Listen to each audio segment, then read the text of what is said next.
morning to all of you. We are going to start here the class 10th topic, biology. The subject is biology and the chapter number 6, life processes. Part 2, transportation of blood in human beings.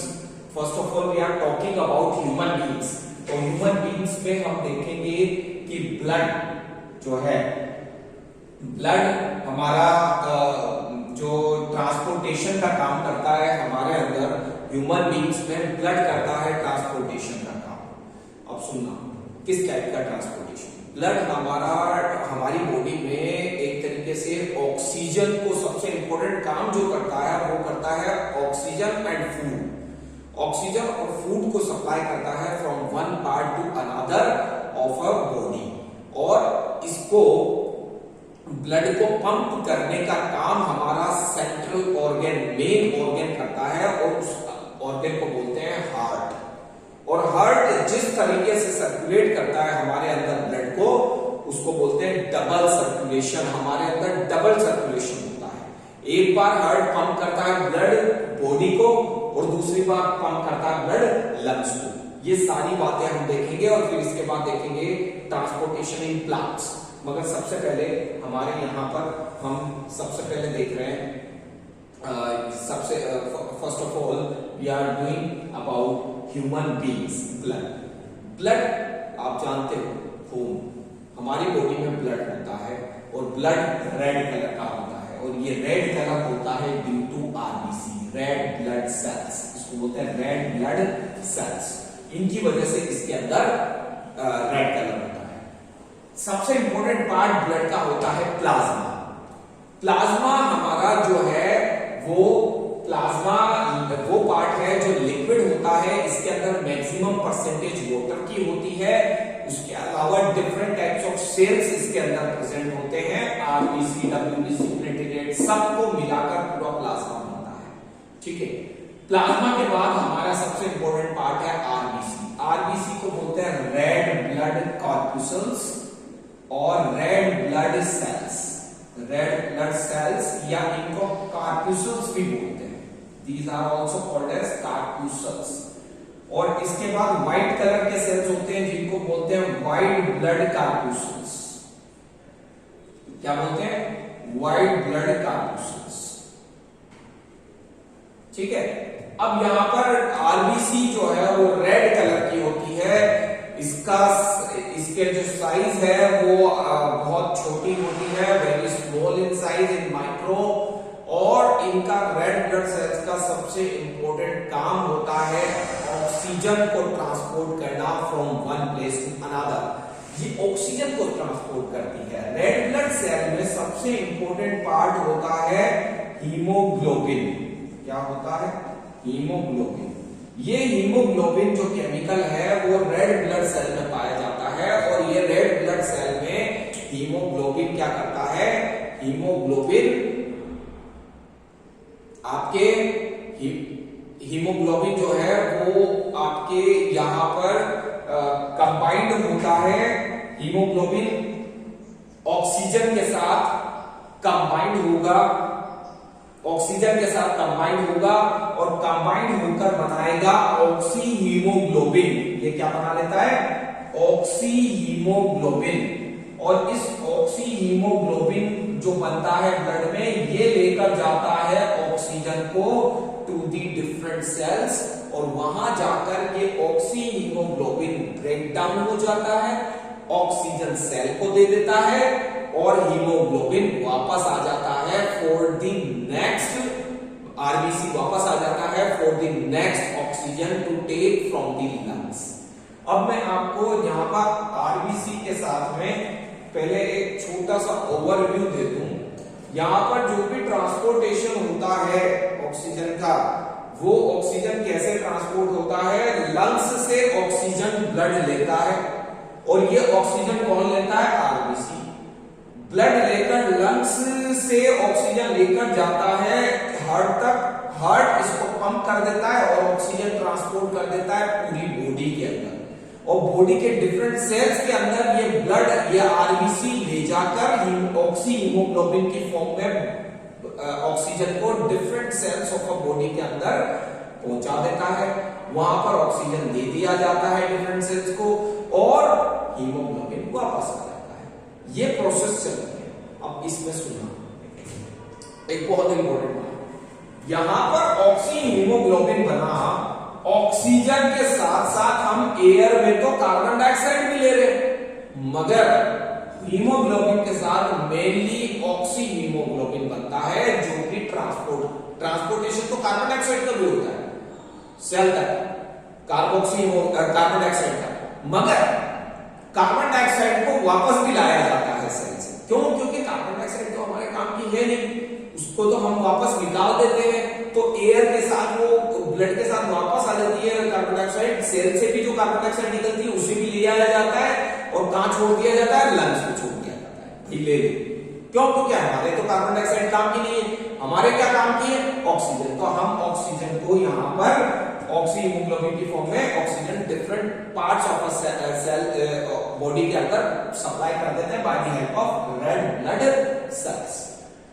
WBC white blood cells होते हैं, ये blood का बहुत important part है। इसका काम होता है आपके बॉडी की इम्यूनिटी को बनाए रखना। ये फाइट करता है against bacteria and micro organism, bacteria वगैरह को अटैक करके मारने के काम में आता है, हमें डिजीज से बचाता है।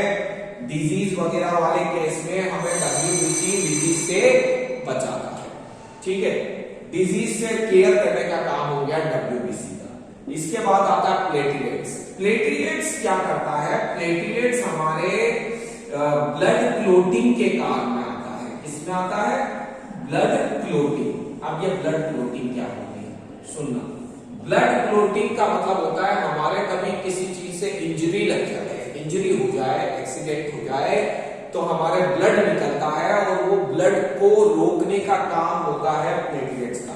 प्लेटलेट्स एक प्रोटीन रिलीज करता है जिसको बोलते हैं थ्रोम्बोप्लास्टिन, और वो थ्रोम्बोप्लास्टिन प्रोटीन जो है वो वहां पर जहां लगती है, हमारे इंजरी होती है, वहां पर एक थक्का जमा देता है, एक जाला बना देता है।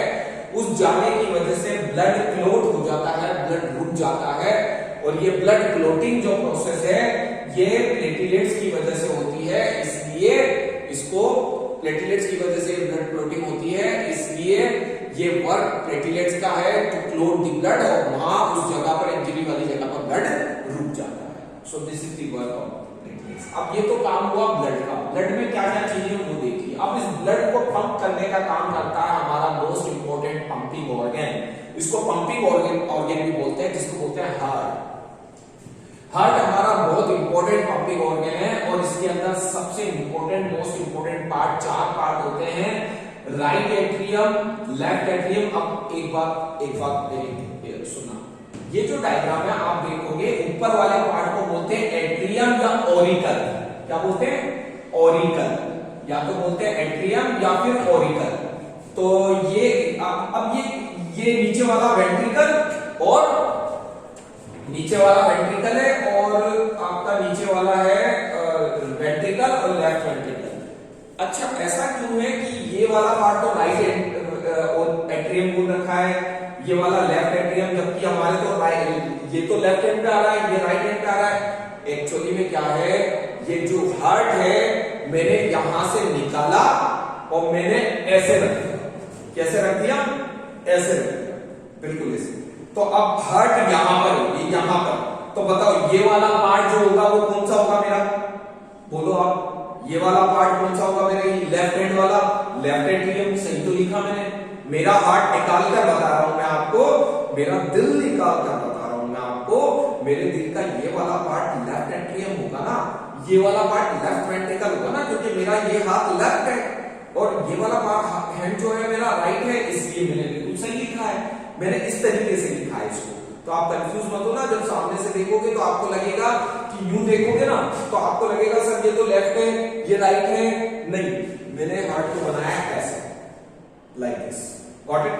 अब ये right atrium, right ventricle, left atrium, left ventricle, ये जो बीच में पार्टीशन होता है इसे बोलते हैं सेप्टम। ठीक है, ये मेम्ब्रेन होती है जो इनको सेपरेट करती है। यहां पर वेल्व्स होते हैं जिनको कहा जाता है bicuspid valve, bicuspid valve and tricuspid valve. Bicuspid और ट्राइकस्पिड वेल्व पाए जाते हैं इस जगह पर between the atrium and ventricle. अब ये वेल्व्स का क्या काम होता है, यहां पर वेल्व्स पाए जाते हैं और ये वेल्व्स का क्या काम होता है वो भी मैं बताऊंगा। Right atrium, left atrium, right ventricle, left ventricle, ये चार पार्ट है। Heart is divided into 4 parts. अब इन 4 पार्ट्स में इस वाले पार्ट में सबसे पहले आपके वेन्स जो है वो वेन जो है 2 टाइप की ट्यूब्स है हमारी बॉडी में, when and arteries, arteries and veins, 2 type की ट्यूब्स है हमारे बॉडी में, आर्टरीज एंड वेन्स। अब आर्टरीज जो है वो तो होती है आपके ये तो लेकर आती है डीऑक्सीजनेटेड ब्लड, ये लेकर आती है डीऑक्सीजनेटेड ब्लड।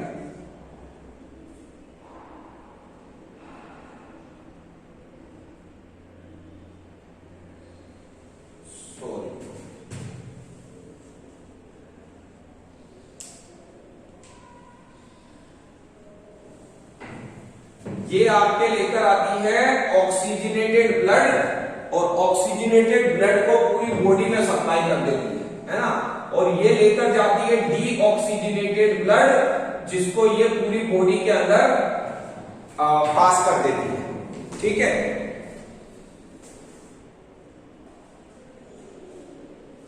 अब देखो यहां पर आर्टरीज जो है वो आर्टरीज, ये आर्टरी आपकी हार्ट से लेफ्ट वेंट्रिकल से ब्लड को बॉडी में सप्लाई करती है और ब्लड को बॉडी में ऑक्सीजनेटेड ब्लड को सप्लाई करती है। अब इसके ऊपर क्या होता है, हार्ट जब पंप करता है, जब कॉन्ट्रैक्ट करता है तो पूरा का पूरा प्रेशर लगाता है, उस प्रेशर को झेलती है ये आर्टरी, इसलिए आर्टरीज जो होती है वो थिक वॉल्ड होती है, थिक वॉल्ड होती है आर्टरीज, जबकि वेन्स जो होती है वो बहुत थिन वॉल्ड होती है।